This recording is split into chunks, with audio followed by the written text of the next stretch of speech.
My name is Rishan and today is my Nani's retirement day. Nani, you are special to all of us and today is your special day. So, to make it even more special, we are giving you a special gift. Nani की कहानी रिशन की जुबानी.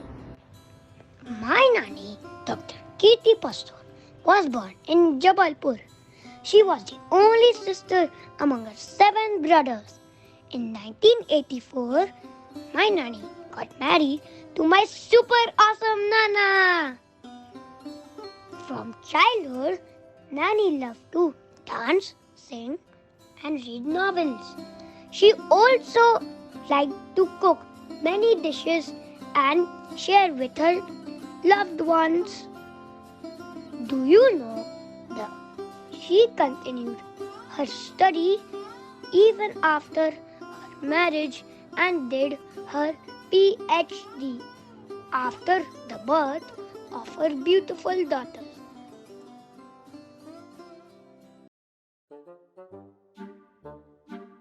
मेरे नानी के बारे में कुछ interesting facts. First interesting fact, मेरे नानी को ये टीवी प्रोग्राम बहुत अच्छा लगता है.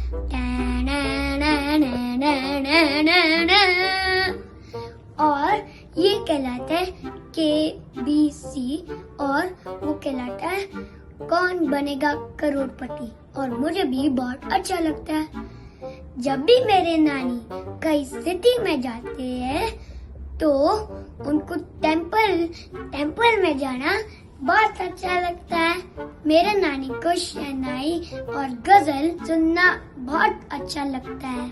जब मेरे नानी का फ्री टाइम हुआ, मम्मा के जैसे वो कुकिंग वीडियोस देखती है.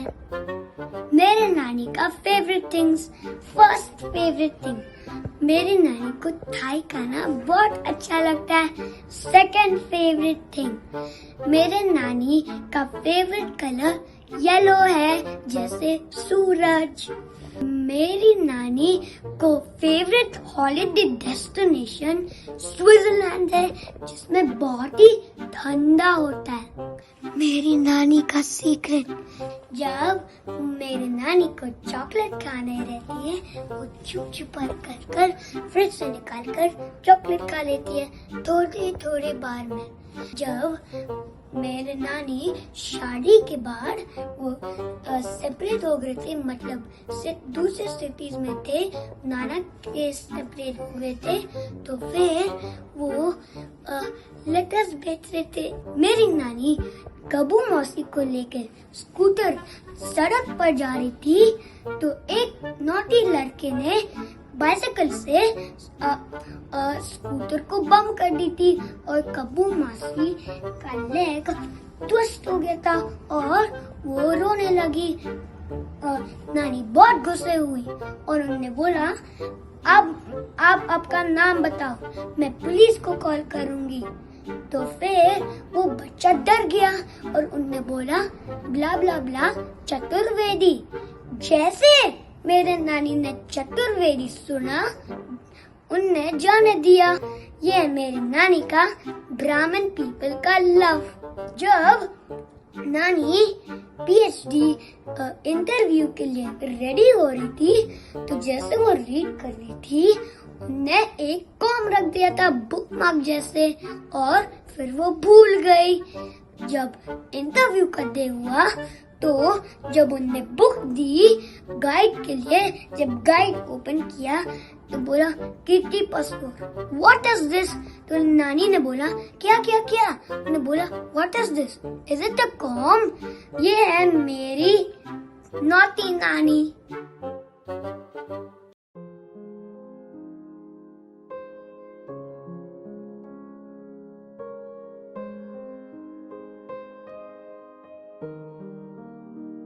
नमस्ते मम्मी, रिटायरमेंट की आपको बहुत बहुत बधाइयाँ. आज आपने इतने सालों की सर्विस सक्सेसफुली कंप्लीट कर ली, ये एक बहुत ही बड़ा अचीवमेंट है और हम लोग तो इसका आधा भी कर पाए तो बहुत बड़ी बात होगी. आपने हमेशा अपनी जॉब को फर्स्ट रखा, उसे बहुत अच्छे से निभाया और साथ ही साथ आपने फैमिली को भी बहुत ज़्यादा इम्पोर्टेंस दी और ये बैलेंस मेंटेन करना बहुत मुश्किल का काम है और हम भी आपसे यही सीखते हैं कि ये बैलेंस कैसे बनाए रखें। मैंने हमेशा देखा कि आपने जॉब सिर्फ जॉब करने के लिए नहीं करी, लेकिन हमेशा उसे एक्साइटमेंट के साथ निभाया है। और ये साफ है कि टीचिंग आपके लिए एक पैशन है और आपने इतने लोगों को एजुकेशन प्रोवाइड करी, ये एक बहुत ही बड़े पुण्य का काम है। अब टाइम है फुल्ली इंजॉय करने का और वो सब करने का जो आप जॉब रहते हुए नहीं कर पाती थी। अब पापा के साथ भी खूब सारा आप टाइम स्पेंड करिए, आप लोग खूब घूमिए, खूब एंजॉय करिए, अपनी हेल्थ का ध्यान रखिए और हम लोग के साथ भी खूब सारा टाइम स्पेंड करिए। अब ये हम लोग के लिए एक नई ब्लेसिंग है और यहाँ पर आइए, अब कोई 1 महीने का रिस्ट्रिक्शन नहीं है। यहाँ पे अच्छे से समय निकाल करके आइए। हम लोगों को स्विट्जरलैंड जैसी बहुत सारी और मज़ेदार और यादगार ट्रिप्स करनी है, नए नए देशों का खाना ट्राई करना है और खूब साथ में टाइम स्पेंड करना है। हमेशा अपना आशीर्वाद हम पे बनाए रखिए मम्मी। Happy retirement. नमस्ते। पाँव छुरे कर दो। नमस्ते कर दो। नानी को नमस्ते कर दो। नमस्ते। और फ्लाइंग किस दे दो नानी को, चलो फ्लाइंग किस दे दो। Very good. नमस्ते मम्मी, आपको रिटायरमेंट डे की बहुत बहुत शुभकामनाएं। आपका जीवन काफी संघर्षपूर्वक रहा है क्योंकि पापा हमेशा उपलब्ध नहीं थे और आपने जिस तरीके से अपनी दोनों बेटियों की परवरिश की है वह वाकई काबिल तारीफ है। अभी आप कार तो बहुत लेट आई है अपने घर में, इसके पहले आप स्कूटी से आना जाना और नम्मू कब्बू को लेना, उनकी केयर करना वाकई बहुत टफ था। सबसे बड़ी बात आपकी ये है कि आप एक बहुत पॉजिटिव इंसान हैं। जैसे आपके साथ रह के भी कोई भी मुश्किल काम हो वो आसान लगने लगता है। जिस तरीके से आप सामने वाले को एनकरेजमेंट देती हैं, उत्साह बढ़ाती हैं, उससे हर मुश्किल एक आसान लगने लगती है। इससे भी ज्यादा इम्पोर्टेंट आपकी एक क्वालिटी ये है कि आप दूसरों की मदद करने के लिए कभी हिचकिचाते नहीं हैं। कितना भी मुश्किल काम हो, कितना भी आपको अपने लिए सेक्रीफाइस करना पड़े, लेकिन जहां सामने वाले की मदद करने की बात आती है आप एक पैर पर खड़े होते हो। ये हर किसी में नहीं होती, बहुत अच्छी क्वालिटी है। और आपका समय हमेशा बिजी निकला। आप यहाँ भी जब भी आए तो उतना समय नहीं दे पाए क्योंकि आपके पास उतनी छुट्टियां नहीं होती थी, आप बहुत मुश्किल से समय निकाल पाते थे। तो अब जो आपका आने वाला समय हो वो भगवान ऐसा करे कि आप पूर्ण रूप से स्वस्थ रहें। आप और पापा अपने आराम से, आपको जहां घूमना है हम लोगों के पास आके रहिए, रिशान रियान को टाइम दीजिए और एंजॉय करिए जो भी आप पहले नहीं कर पाए, जिसमें भी आपको सोचना पड़ता था, क्योंकि पहले आपके पास बहुत रिस्ट्रिक्शन थे फाइनेंशियली और बिजी शेड्यूल था, तो आप इतना समय नहीं निकाल पाते थे। तो भगवान करे आपकी वो सारी मनोकामनाएं पूरी हों, आपको भगवान स्वस्थ रखे जिससे कि आप हर चीज करने की आप में ऊर्जा और उत्साह रहे। आपको एक बार फिर से रिटायरमेंट डे की बहुत बहुत शुभकामनाएं। नमस्ते। Happy retirement mummy. हम लोग जब से आपको देख रहे हैं, नम्मू और मैं, हमने आपको बस काम ही करते हुए देखा है। अब एटलीस्ट आपके कामों की लिस्ट में ऑफिस जाना आना वो हट जाएगा, तो अब थोड़े फ्री हो गए, तो अब लाइफ को एंजॉय करो। अभी भी मुझे पता है आप घर पे तो बैठोगे नहीं, आप कुछ ना कुछ करते ही रहोगे, पर अब वो चीज़ें ज़्यादा करो जिससे आपको खुशी मिलती हो। बुक्स पढ़ो, आर्ट एग्जीबिशंस जाओ, मूवीज़ देखो और वो चीज़ें करो जो आपको हमेशा से करनी थी और उसका टाइम नहीं मिलता था। जैसे यहाँ पर आओ, हमारे पास आओ, टाइम स्पेंड करो अपन, ताकि अलग अलग जगह घूम सकें। ये अब फाइनली टाइम है, अब आपको 1 महीने का रिस्ट्रिक्शन नहीं है, अब आप हमारे पास कितने भी टाइम के लिए आ सकते हो। तो आराम से आओ, एंजॉय करो लाइफ को, बस उसी पे फोकस करो। बाकी वही मैं सोच रही थी कि अगर इस टाइम पे हमें कोई बोले कि जैसे कोई बोले कि अभिषेक अब दूसरी शहर में जाके रहेगा और हमें अगर 2 लड़कियां पालना पड़े तो मुझसे तो नहीं होगा। मैं तो हिमालय भाग जाऊंगी जैसे पापा कहते हैं। और पता नहीं आपने ये कैसे किया है, 2 लड़कियों को भोपाल में अकेले संभालना, पालना पोसना, उनको कोचिंग छोड़ना, उनको कोचिंग से लेकर आना, हमारे स्कूल के प्रोग्राम्स में हमें लेके जाना। नम्मू इतने डांस कॉम्पिटिशन्स में पार्टिसिपेट करती थी, उसको वहाँ ले जाना। हमें कभी ऐसा लगा ही नहीं कि हम किसी कारण रिस्ट्रिक्टेड हैं या हम कहीं जा नहीं सकते या कुछ पार्टिसिपेट नहीं कर सकते क्योंकि घर पे कोई छोड़ने के लिए नहीं है या लेने के लिए नहीं है। पता नहीं आपने कैसा किया, मुझ में तो एटलीस्ट वो हिम्मत नहीं है, मैं नहीं कर सकती, पर आपने किया और आपने इतने अच्छे से किया कि हमें एक्चुअली बड़े होते होते समझ में ही नहीं आया कभी कि इस चीज़ में इतनी मेहनत भी लगती है। जो आपने किया इतने अच्छे से किया कि हमें उसका डिफ़िकल्टी कभी समझ ही नहीं आया। और अब जाके जब सोचते हैं कि अगर वो हमें करने को मिले अभी, तो कितनी मेहनत लगेगी और कितना डिफ़िकल्ट टाइम रहा होगा वो अकेले सब मैनेज करना, ऑफिस जाना, ऑफिस में अच्छे से काम करना। और टीचिंग कहने को लोगों को लगता है कि सिंपल है, पर मैंने अपने घर में देखा है आपको, और मैंने देखा है कि उसमें कितनी मेहनत लगती है। रात रात भर जाग कर आप पेपर सेट करते हो, बच्चे आपको कभी भी फ़ोन करके कुछ भी पूछते रहते हैं, आप उनको पूरा पेशेंटली सब एक्सप्लेन करते हो। बहुत चीज़ें आपने करी हैं, और मेरे ख्याल से आपके ऑफिस का तो आपके ऑफिस के फ्रेंड्स आपको बताएंगे ही कि आप उनके लिए कितनी इम्पोर्टेंट थी। पर यहाँ पे भी, घर पे भी एज अ वर्किंग वुमेन आपने हमें जिस तरह से पाला पोसा बड़ा किया, उसका हम लोग आज जहाँ पर भी हैं उसमें पूरा पूरा हाथ है।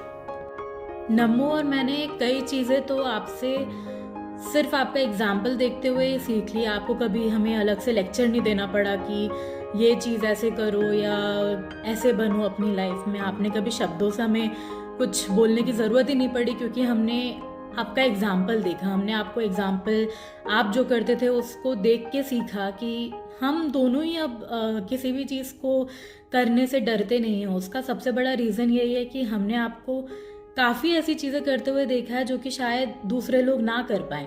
अपने घर को मेंटेन करते हुए ऑफिस जाना, बिजली का बिल भरना, और उसके बाद भी सबसे इम्पॉर्टेंट ये है कि आप रिश्तेदारों के बर्थडे भी नहीं भूलती हो। तो इतनी सारी चीज़ें आप एक साथ संभाली हो, और बिल्कुल किसी को समझ नहीं आया कि आप पे इतना भार है। उसी से ही, उस एग्जाम्पल से ही हमने इतना सीखा है कि कभी भी ऐसा लगा ही नहीं कि कोई काम डिफ़िकल्ट है। ऐसा लगता है कि ठीक है, कुछ भी है, चलो चालू तो करते हैं, देखते हैं हो जाएगा।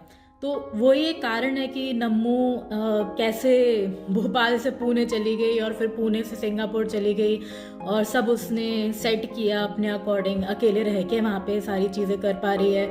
सेम मेरे साथ है कि मैं अगर बिना डरे इंदौर से पुणे जा के इंटरव्यू दे रही हूँ और पुणे से अब जर्मनी आ गई, तो उसका रीज़न ही यही है कि हमें कभी डर लगा ही नहीं, और क्योंकि हमने आपका एग्जाम्पल देखा है। और आपने और पापा ने हमें कभी भी किसी चीज़ को करने से, या कभी भी हमें ये नहीं सिखाया कि तुम कुछ चीज़ नहीं कर सकते। हमें बस घर से यही मिला है कि चलो करो, तो देखते हैं, सब करो, सब ट्राई करो, और किसी भी चीज़ से डरो नहीं। यही हमने आप लोगों से सबसे बड़ी सीख ली है। नम्मू और मुझे एक एम्पावर्ड वुमेन का एग्जाम्पल तो अपने घर पे ही सबसे अच्छा मिल गया, जिसमें हमने सीखा कि आप सब कर सकते हो, बस आपके पास वो विल होनी चाहिए। आपने घर संभाला, आपने दोस्तों को संभाला, रिश्तेदारों को संभाला। मैंने कई बार आपको ऐसी सिचुएशंस में देखा है जहाँ पे आप बहुत आसानी से बोल सकते थे कि ये तो मेरे घर का मैटर नहीं है, मैं इसमें क्यों पढ़ूं, और मैं क्यों ज़्यादा करूं किसी के लिए, या ये मेरे लिए इतना नहीं करता तो मैं इनके लिए इतना क्यों करूं। पर आपकी वो थिंकिंग ही नहीं है, आप उस तरह सोचते ही नहीं हो। आप और पापा का हमेशा पहला मोटिव रहता है किसकी कितनी हेल्प की जा सकती है, और उससे भी ज़्यादा कैसे करें।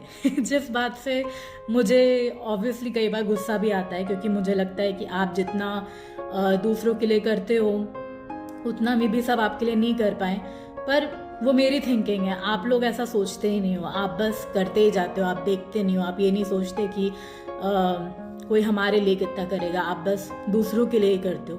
और भले ही मुझे उस बात पे गुस्सा आती हो, पर उस बात पे मुझे प्राउड भी बहुत है कि इस ज़माने में ऐसे लोग हैं, आप जैसे लोग हैं, जो कि दूसरों का करते हैं बिना किसी स्वार्थ के, और कोई एक्सपेक्टेशन नहीं है कि भाई कोई सामने वाला रिटर्न कर पाएगा कि नहीं।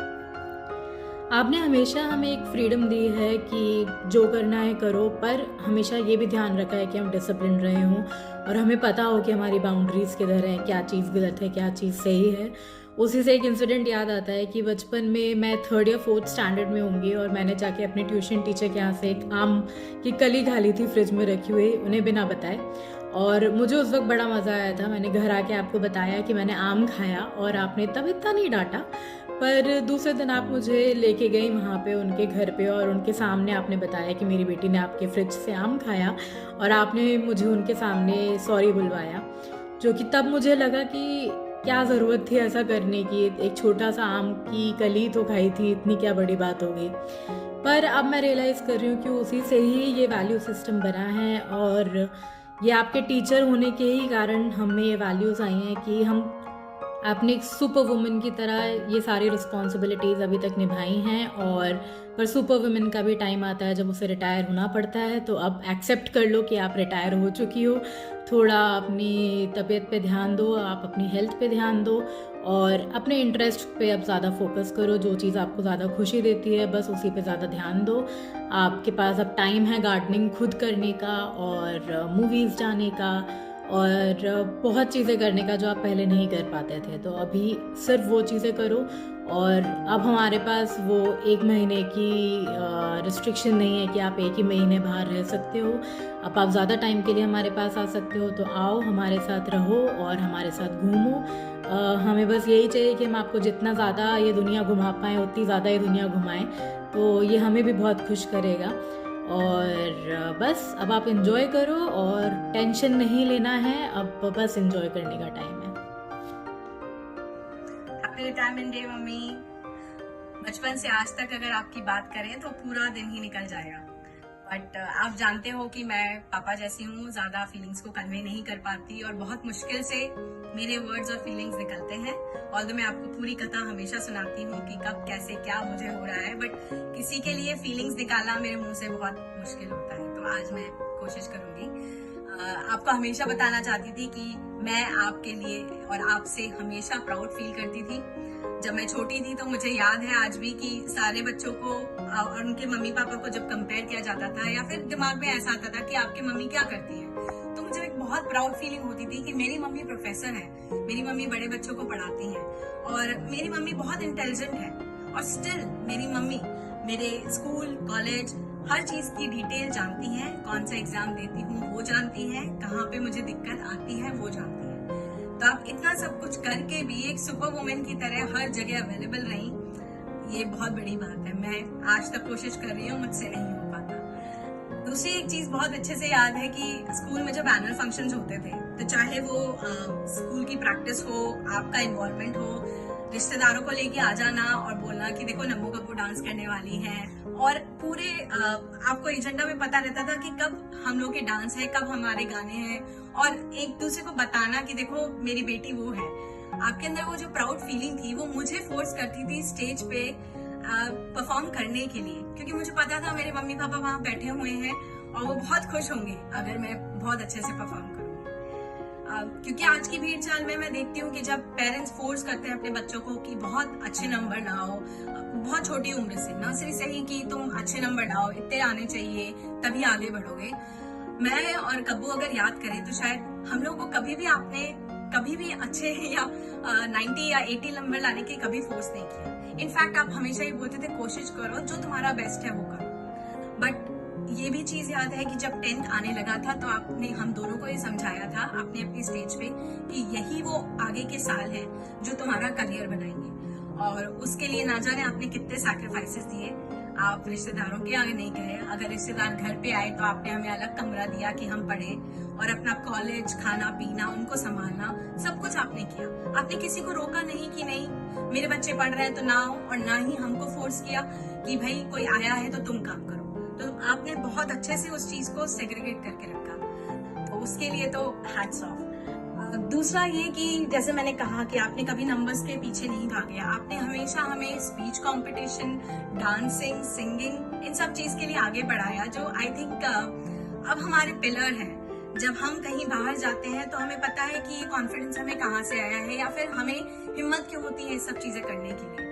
और कई बार हमारे अपने मन से नहीं हुआ तो आपने खींच के करवाया, जैसे कि आपकी फ्रेंड्स के यहाँ कभी लेडी संगीत हुआ तो अचानक से अनाउंस कर दिया कि नम्मू अब डांस करने वाली है, जबकि नम्मू को कुछ पता ही नहीं है कि क्या हुआ। तो उस टाइम तो गुस्सा आता था कि मम्मी क्या कर रही है, मेरी कोई तैयारी नहीं है। बट जब हम स्टेज पे जाते थे या फिर हम परफॉर्म करते थे तो बाद में जो कॉम्प्लीमेंट्स मिलते थे उसके बाद समझ आता था कि हाँ, मतलब ऐसे जाने में कोई दिक्कत नहीं है। सेम जैसे कि आपके कॉलेज में कभी कभी ब्रेक आ जाता है एनुअल फंक्शन में और बच्चियां पीछे से तैयार हो रही हैं, तो अचानक स्टेज पे चढ़ जाना और बोलना अब नम्रता एक गाना गाएंगे। तो ये सब छोटी छोटी चीजें अगर मैं याद करूँ तो स्टार्टिंग वहीं से हुई थी जहाँ पे आपने हमें इतनी सारी अपॉर्चुनिटीज दी, और ना ही हमें अपॉर्चुनिटीज दी बट आप लोगों ने खुद करके बताया।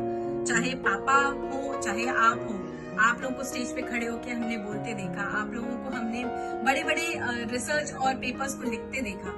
तो उन सब से हमेशा हमें प्रेरणा मिली कि जब हमारे मम्मी पापा कर सकते हैं तो हम क्यों नहीं कर सकते। तो वो सब ऐसी चीजें हैं जो कभी भूल नहीं सकते।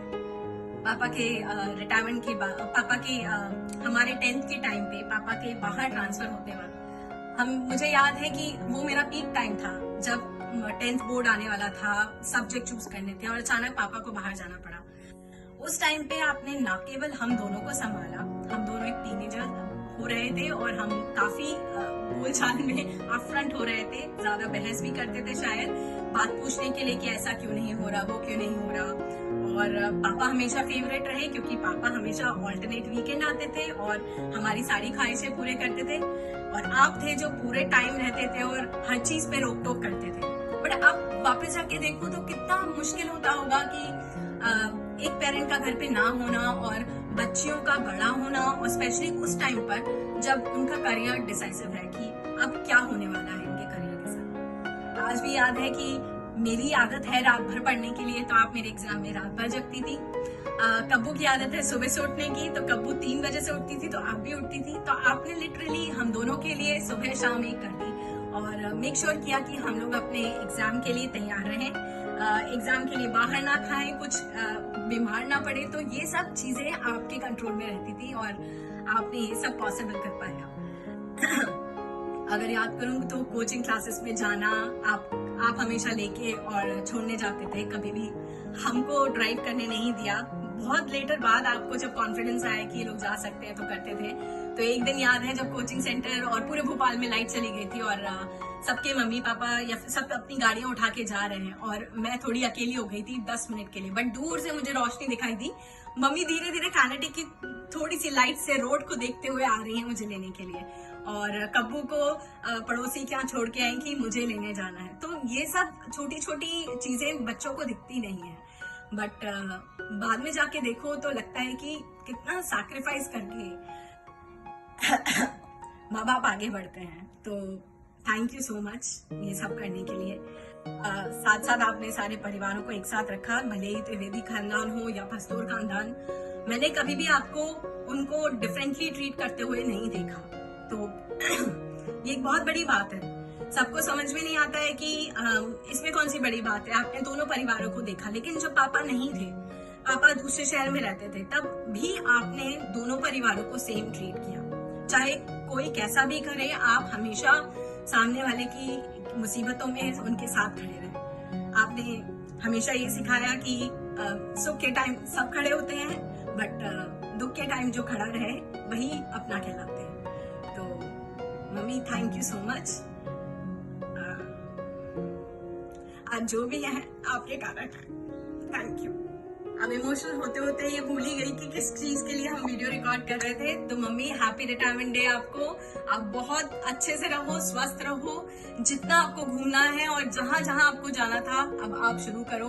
अपनी इच्छाओं को दबाओ मत, अपनी इच्छाओं को खुल के जियो, और जितना आपने अपने लिए कमाया अपने आप पे खर्च करो। किसी चीज के लिए बचाने की जरूरत नहीं है, जो आपको अच्छा लगता है वो सब करो। और अपनी सेहत का बहुत ध्यान रखो, वो सबसे इम्पोर्टेंट है, क्योंकि जैसा आपने बताया कि सेहत ही एक ऐसी चीज है जो लॉन्ग लास्टिंग रहती है। तो प्लीज सबसे पहले आप अपना सेहत का ध्यान रखिए, और हम लोग तो हमेशा खुश रहेंगे जब भी आप स्वस्थ रहोगे। तो thank you so much mummy, हम सबका सपोर्ट करने के लिए और हमेशा साथ देने के लिए। आप अपना दिन एंजॉय करना और खूब खुश रहना। Bye bye. आज के दिन मैं क्या बोलूं, कुछ समझ में नहीं आ रहा है।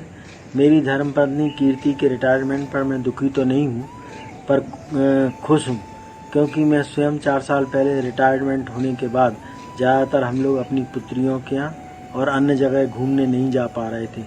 अब कीर्ति के रिटायरमेंट पर इच्छानुसार घूम सकेंगे, यदि ईश्वर ने स्वास्थ्य ठीक रखा तो।